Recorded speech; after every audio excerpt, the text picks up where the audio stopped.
Olá, pensadores e pensadoras. Essa aula será um gabarito comentado com o intuito de se familiarizar com as questões que aparecem no Enem. Eu escolhi três questões que tratam sobre o mito, referente à última aula que tivemos, e a ideia de que na aula presencial os temas sejam apresentados, nessas aulas gravadas a gente faça esse gabarito comentado, para que a gente possa fixar o tema, tirar dúvidas e, melhor ainda, encontrar mais dúvidas ainda sobre o que está sendo discutido. Então a gente vai ver essas três questões. Quero que vocês anotem conceitos que vocês não conhecem, palavras que talvez sejam mais do âmbito da filosofia. Daí o que acontece? Por não saber o que elas significam, a gente pode se dar bem numa questão, se dar mal. Porque não conhecer determinado termo faz com que você não se situe na questão e acaba que você, numa dúvida ou por um pequeno detalhe, você acaba que perde a oportunidade de assinalar a questão correta. Então, a ideia é essa, é praticar e adquirir um pouco mais de conhecimento, tanto para o Enem, quanto também para essas discussões que aparecem na vida. Então, vamos dar uma lida nesses textos. A primeira questão é do Enem de 2010 e vai dizer o seguinte: inicia com um trecho da mitologia que é de Édipo. Quando Édipo nasceu, seus pais Laio e Jocasta, os reis de Tebas, foram informados de uma profecia na qual o filho mataria o pai e se casaria com a mãe. Para evitá-la, a profecia, ordenaram ao criado que matasse o menino. Porém, penalizado com a sorte de Édipo, ele o entregou a um casal de camponeses que morava longe de Tebas para que o criasse. Édipo soube da profecia quando se tornou adulto. Ou seja, quando Édipo se tornou adulto, ele soube que mataria o pai. Ele soube dessa profecia. Só que, se vocês vão perceber, ele estava morando com esses pais adotivos, né? Então ele achou que iria matar esse pai. Porque o texto aqui é bem resumido. Saiu então de casa dos seus pais para evitar a tragédia. Eis que, perambulando pelos caminhos da Grécia, encontrou-se com Laio e seu séquito, que solenemente ordenou que saísse da estrada. Édipo reagiu e matou todos os integrantes do grupo, sem saber que entre eles estava o seu verdadeiro pai. Continuou a viagem até chegar em Tebas, dominado por uma esfinge. Ele decifrou o enigma da esfinge, tornou-se rei de Tebas e casou-se com a rainha, Jocasta, a mãe que desconhecia. Mas só a nível de curiosidade, o enigma que essa esfinge aqui fala é o seguinte: a esfinge ela pergunta o que é que nasce com quatro, o que de manhã anda de quatro patas, o que à tarde caminha de duas e no final do dia anda de três. E aí Édipo respondeu que era o homem que quando nasce engatinha, quando cresce anda normalmente e quando fica velho precisa de uma bengala, e quer dizer que o entardecer, o anoitecer era o final da vida, o entardecer era a juventude e o amanhecer era a infância do indivíduo. Esse era o enigma da esfinge. Mas vamos à questão. Aqui ele aparece as referências de onde foi retirado isso, o ano que foi retirado, e a questão inicia de verdade aqui. No mito de Édipo, rei, são dignos de destaque os temas do destino e do determinismo. Essas duas palavras são importantes.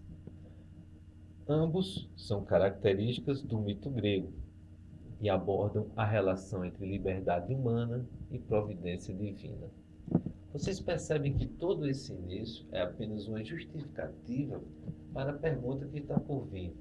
Para a pergunta não aparecer do nada, tem todo esse texto mitológico anterior, tem esse enredo para a pergunta acontecer.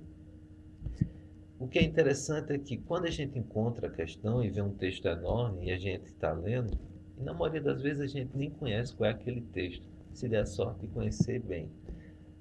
Gera uma ansiedade de acreditar que não vamos saber a questão, porque assim que ela se inicia a gente não está sabendo nem do que se trata. É nesse momento que a gente tem que ter calma e focar e esperar realmente quando a pergunta vai acontecer.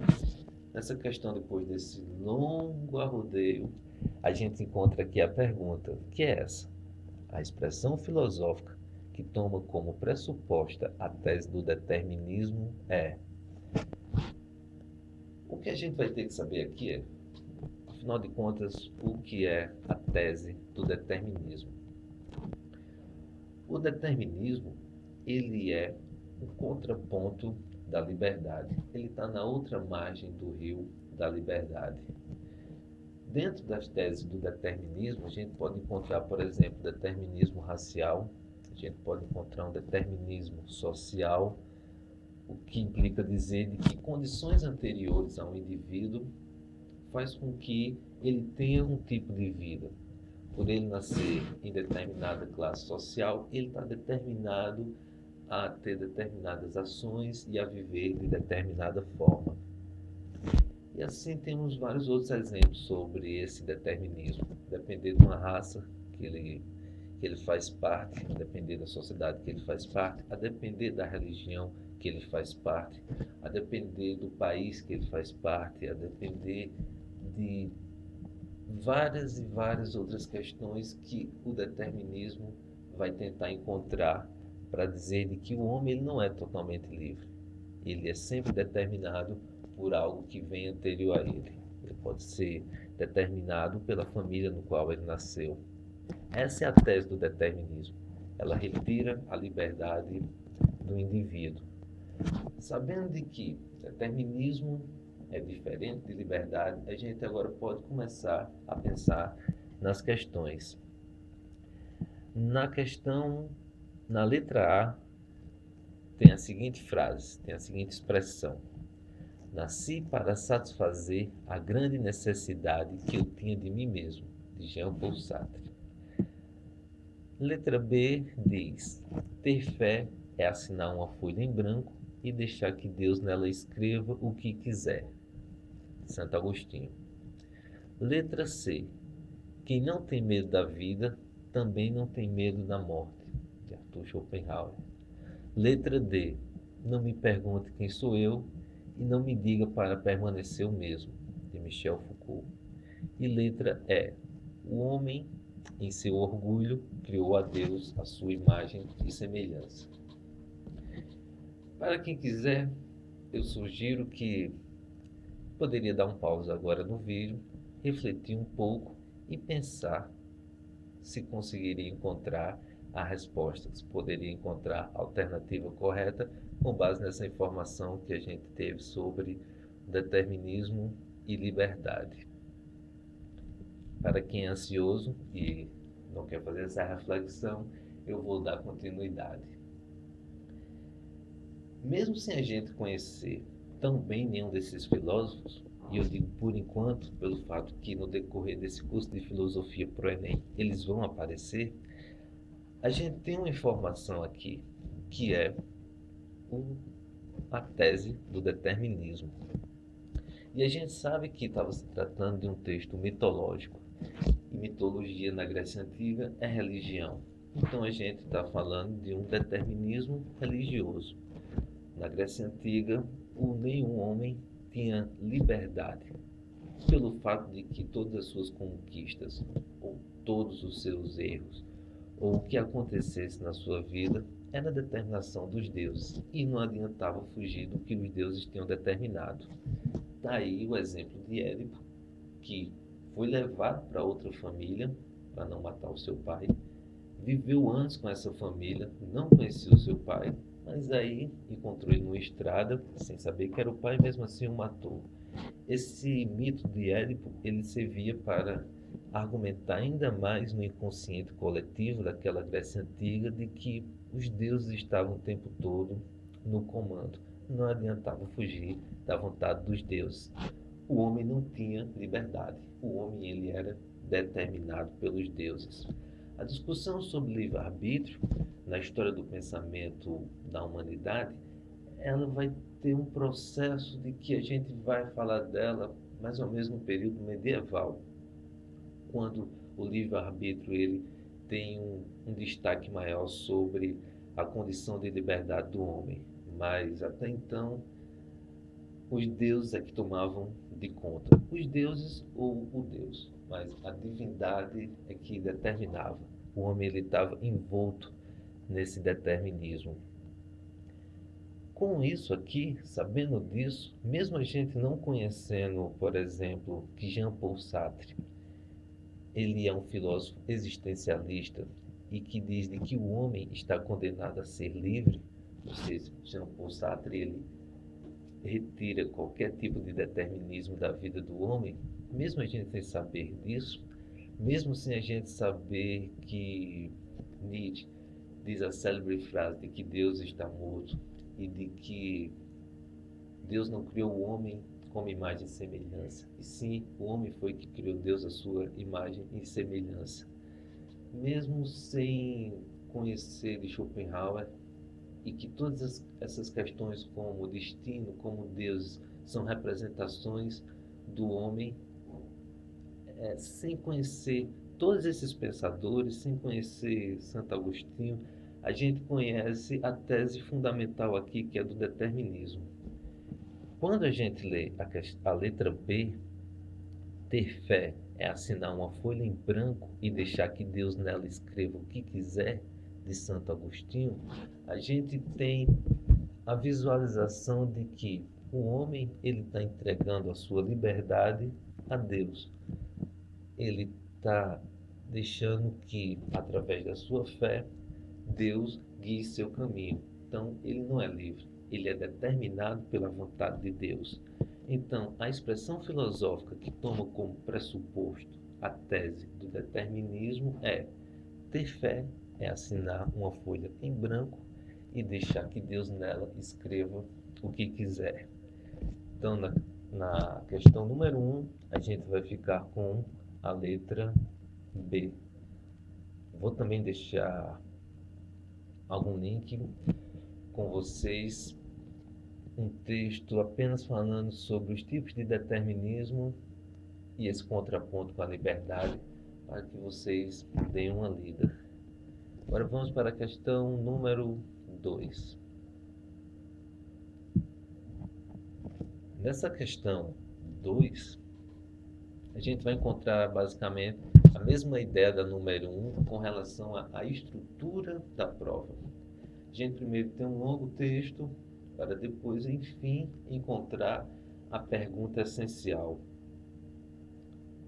A Universidade desse vestibulão não conheço, essa UEL, essa prova de 2003.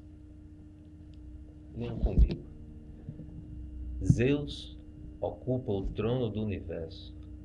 Agora o mundo está ordenado. Os deuses disputaram entre si, alguns triunfaram. Tudo o que havia de ruim no céu etéreo foi expulso, ou para a prisão do Tártaro, ou para a terra, entre os mortais. E os homens, o que é que acontece com eles? Quem são eles? Aqui a gente tem as referências, mais uma vez, referências bibliográficas, o ano de lançamento, essas coisas. A gente vai ver que se repete um texto, e esse texto a gente encontra nele características da mitologia. Mesmo sem nunca ter lido ele antes, a gente percebe de que ele fala em algum momento de criação de Deus e onde é que estão os homens e que houve uma batalha. Então a gente já encontra aqui características da mitologia, que é a cosmogonia. Cosmo vem do universo e gonia vem de Gênesis. Então a gente já encontra aqui uma Gênesis do universo, que é característica do mito. A gente também tem aqui uma teogonia de Theo, Deus, gonia. Gênesis, então, a gênese dos deuses também a gente encontra aqui. E por consequência, se a gente está falando de origem do universo, origem dos deuses, a gente acaba chegando também na origem dos homens, e isso é característica dos mitos. Se situando dessa maneira, mesmo sem nunca ter lido esse texto antes, a gente parte para o que realmente a pergunta interessa. Ela diz o seguinte: o texto acima é parte de uma narrativa mítica, considerando que o mito pode ser uma forma de conhecimento, assinale a alternativa correta. Então, considerando que o mito pode ser uma forma de conhecimento, e o mito é uma forma de conhecimento, ele não é um conhecimento científico, ele não é um conhecimento racional, ele não é um conhecimento lógico. Se o mito ouvir falar de ciência, de razão e de lógica, o mito corre. O mito ele é conhecimento sem ter esses três pilares. O mito ele é conhecimento pela seguinte questão: as primeiras perguntas de quem sou eu, para onde eu vou, o que é que eu estou fazendo aqui, são respondidas através dos mitos. É um tipo de conhecimento que durou séculos, que respondiam questões da humanidade. Ele não pode ter embasamento científico, mas ele foi conhecimento durante toda a sua jornada naquela cultura da Grécia Antiga. Então, o mito é sim conhecimento. Ele só não é conhecimento científico, ele não é conhecimento racional e ele não é conhecimento lógico. Continuamos nas questões. Então, considerando que o mito pode ser uma forma de conhecimento, assinale a alternativa correta. A verdade do mito obedece a critérios empíricos e científicos de comprovação. Essa está eliminada. O mito ele não tem nenhum critério científico, senão ele não seria mito, ele seria ciência, e ele também não vai ter nenhum critério empírico de comprovação. Eu queria que vocês atentassem para essa palavra de empírica, empirismo, conhecimento empírico. O que é isso? É um termo bastante utilizado na filosofia e a gente vai se encontrar com ele diversas vezes. Empirismo nada mais é do que uma forma de conhecer através dos sentidos. Qual um exemplo de conhecimento empírico bem básico? Eu sei que o fogo queima. Como é que eu sei? Coloquei a mão e me queimei. Esse é um tipo de conhecimento empírico. Como é que eu sei que água mata a sede? Eu fui lá, bebi água, ela matou a sede. Esse é um tipo de conhecimento empírico. Como é que eu sei que o céu é azul empiricamente? Eu olhei e vi que ele era azul. Esses tipos de conhecimentos empíricos são conhecimentos que conhecemos através dos sentidos. Futuramente a filosofia, vocês vão ver, tem uma discussão entre conhecimento empírico e conhecimento racional. Mas por agora eu quero que vocês fiquem apenas com esse conceito anotado no caderno, na cabeça de vocês, onde vocês tiverem que anotar. Conhecimento empírico é conhecer através dos sentidos. E não tinha como conhecer um mito através do sentido. Então, essa questão está colocada de lado.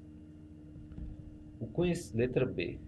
O conhecimento mítico segue um rigoroso procedimento lógico analítico para estabelecer suas verdades. Não, a gente acabou de falar. Não tem como o mito ser lógico analítico. E a base da sua verdade é a tradição.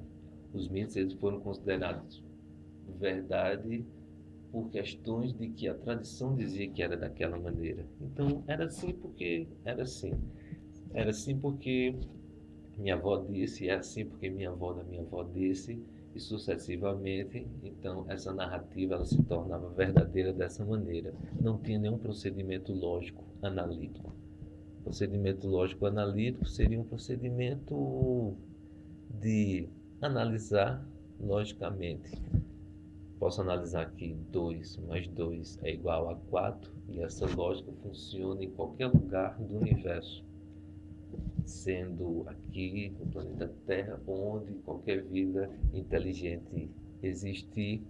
As palavras podem ser outras, os objetos podem serem outros, mas se juntar dois objetos mais dois objetos vai ser igual a 4. Esse é um exemplo básico de um tipo de análise lógica. Então, lógica e mito também está de fora. As letras C. As explicações míticas constroem-se de maneiras argumentativas e autocríticas. Também não. Os mitos eles não estão abertos nem ao argumento nem à autocrítica. Você não tem como argumentar contra um mito, você tem que aceitar. E você não tem como criticar. Eles também não promovem nenhuma autocrítica. Eles só promovem uma auto-verdade. Não existe uma reflexão mítica pelo mito. O que existe é que é assim e pronto. Então essa letra a gente também coloca fora. Temos a letra D. O mito busca explicações definitivas acerca do homem e do mundo, e sua verdade independe de provas. Bom, tá ali, né? A melhor definição de mito que a gente encontrou até agora. O mito busca explicações definitivas, ele é o dono da verdade, acerca do homem e do mundo, e sua verdade independe de provas. Esse é o melhor exemplo de mito que a gente tem. Então a gente tem a letra D no número 2. O mito busca explicações definitivas acerca do homem e do mundo. A gente já sabe que isso é característica do mito, explicar o homem e explicar o mundo, e essa forma de explicar não depende de prova alguma, apenas da tradição de ser explicado daquela maneira. E letra E, por descargo de consciência, diz que a verdade do mito obedece a regras universais do pensamento racional, tais como a lei de não contradição. Onde tem mais contradição que conheça é nos próprios mitos. Então, essa fica de fora. Essas contradições que existem nos mitos, ela é interessante pelo fato de que, durante muito tempo, os mitos eles eram apenas narrativas que iam de boca a boca. Quem fazia muito esse papel eram os aedos e os episódios. Eram pessoas que andavam por aí contando esses mitos ou ensinando sobre esses mitos. Quando inicia uma organização escrita desses mitos, a gente tem a Teogonia de Hesíodo e temos a Odisseia e a Ilíada de Homero. Esses dois autores, esses dois poetas gregos são responsáveis por organizar os mitos. Meio que eles fizeram uma enciclopédia de todos os mitos, organizaram. A partir do momento que aquilo estava escrito, isso é interessante pensar, que a partir do momento em que esses mitos estavam organizados, poderia ser lido e relido e começar a encontrar contradições e erros e perceber que existia tanta falha, tão mal contadas, e que o pensamento racional passa a questionar como é que determinadas coisas funcionam daquela maneira, que é uma das sementes da filosofia está plantada nessa organização do mito. Então, quando a mitologia ela se organiza de forma enciclopédica, quando ela começa a ser lida e relida, ela começa a ser questionada através da razão e o exercício filosófico de perguntar se realmente foi daquela maneira ou se não poderia ter sido diferente, faz com que a filosofia comece a brotar dentro das falhas que os mitos entregavam. Então, essa questão ela está colocada de fora e a gente ficou com a letra D. Número 2, letra D. Na questão 3, a gente tem uma estrutura curtinha e o que é interessante aqui é a gente perceber que, na pressa, pode levar ao erro, pelo fato de que temos em cada alternativa características que podem confundir com o que a pergunta está nos questionando. Então vamos ver o que é que ela diz. A religião na Grécia Antiga apresentou como característica o zoomorfismo, o monoteísmo e o totemismo. Zoomorfismo é característica da religião grega? É. O que seria o zoomorfismo? Zoo, vocês conhecem, zoológico. Zoo é animal e morfismo seria forma. Então, é característica na religião grega a gente encontrar deuses com forma de animais. Então, é característica. Mas o monoteísmo não é característica da religião grega. Monoteísmo é de mono, um, teísmo de Deus. Então, tel é Deus, mono é um. Monoteísmo, um único Deus, não faz parte da religião grega pelo fato de que a Grécia Antiga ela é politeísta, vários deuses. Então, monoteísmo não faz parte da religião grega. E o totemismo não faz parte da religião grega. Totem, não sei se vocês sabem, mas aquelas esculturas, a gente vê muito isso em filme ou em desenho animado. Existem umas esculturas em madeira, namorinho em madeira, que ele está nos troncos das árvores e ali tem uma cabeça de um animal e outra cabeça de animal, e que elas representam os antepassados, e ali vive essas almas, esses espíritos antigos e são cultuados. A gente encontra isso mais na América Central, na região dos nativos da América do Norte. Acredito que alguma coisa naquela Europa nórdica, próximo aos vikings, mas na Grécia Antiga a gente não tem esse culto ao totem, então a gente não tem o toteísmo. Letra B. Salvacionismo, antropomorfismo e messianismo. Salvacionismo não é característica da religião grega. Salvacionismo ela faz parte da religião com traços mais judaico-cristão. O salvacionismo da seguinte forma: espera-se vir um Messias que vai trazer o caminho para a salvação da alma e vamos para o céu viver na paz eterna. Na religião grega vale a gente lembrar que todo mundo ia para o mesmo buraco, que era o submundo, o reino de Hades. Então, salvacionismo não tem na religião grega. Antropomorfismo tem. Antropomorfismo, mais uma vez, homo, homem, fismo, de forma, então temos deuses com formas humanas. O pau que tem é deuses com formas humanas.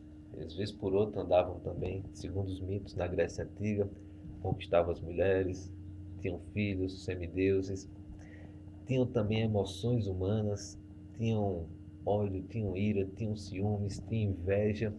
E isso também é interessante vocês anotarem, porque a filosofia ela também vai questionar como é que eram deuses e eram tão imperfeitos e parecia tanto com os humanos. Então essa também é uma das características que a filosofia vai criticar do mito. Então a gente tem antropomorfismo na Grécia Antiga, temos, mas não temos o messianismo. O messianismo, como eu falei para vocês, está relacionado ao salvacionismo. Quem acredita no salvacionismo também acredita na espera do Messias, que é ele que vai trilhar esse caminho para a salvação. Então, letra B foi descartada. Letra C, asceticismo, a mitologia e o animismo. Asceticismo é um tipo de culto à ascensão da alma. E o que caracteriza é que isso não é específico apenas de uma religião ou de um lugar. É um tipo de conduta para uma evolução espiritual. Então, a forma de se alimentar, a forma de pensar, a forma de agir, é uma busca de uma paz interior, vamos assim dizer. E é uma vida mais comedida, né? Mais controlada, mais regrada. E isso não combina muito com a religião grega, porque se você for pegar, por exemplo, parte que devotava, que eram devotos de Dionísio, o deus do vinho, o deus da carne, o deus da festa, o deus do homem como homem, não tinha muito de regrar muitas atitudes. Então a gente não tem um asceticismo como característica. Temos a mitologia sim, porque é o conjunto dessas histórias religiosas. O animismo. O animismo a gente não tem na religião grega dessa maneira. O animismo, se você for pegar a palavra, é basicamente de animar algo. O que é que seria animar algo? É dar vida a um ser inanimado. É você, por exemplo, a gente encontra isso muito em tribos indígenas. Você dá alma a uma árvore, você dá alma a uma pedra, você dá alma a uma montanha e passa a cultuar aquilo ali. Então, animar é dar alma. Por isso aqui a palavra é animismo. É você dar vida a seres inanimados. Então, também a gente tira isso da religião da Grécia Antiga. Letra D. Antropomorfismo, a gente já viu que tem. O politeísmo, a gente também viu que tem. E a mitologia, a gente sabe que é. Então, a gente fica com o 3 com a letra D. Por fim, a letra E, animismo, a gente já viu que é. O salvacionismo também. E o misticismo é o encontro ou a revelação das coisas que estão além da natureza, estão além da compreensão do indivíduo, estão além da nossa vã filosofia. Então, o que é que acontece? A gente revê relatos em todas as religiões que seriam relatos místicos, né? A gente tem revelações divinas, tem diálogo com anjos, ou tem aparição de deuses, ou escutou determinada profecia. Enfim, essas são as revelações místicas, esses são o misticismo. É esse envolvimento com as coisas que estão além da natureza. Faz parte da religião grega, até que faz, mas também pelo fato de que aqui temos animismo e salvacionismo, então essa questão fica excluída. Então, letra número 3, letra D. Revisando o gabarito, ficou de qual maneira? Questão número 1, ficamos com a letra B. Questão número 2, ficamos com a letra D. E questão número 3, ficamos também com a letra D. Então ficou B, D e D.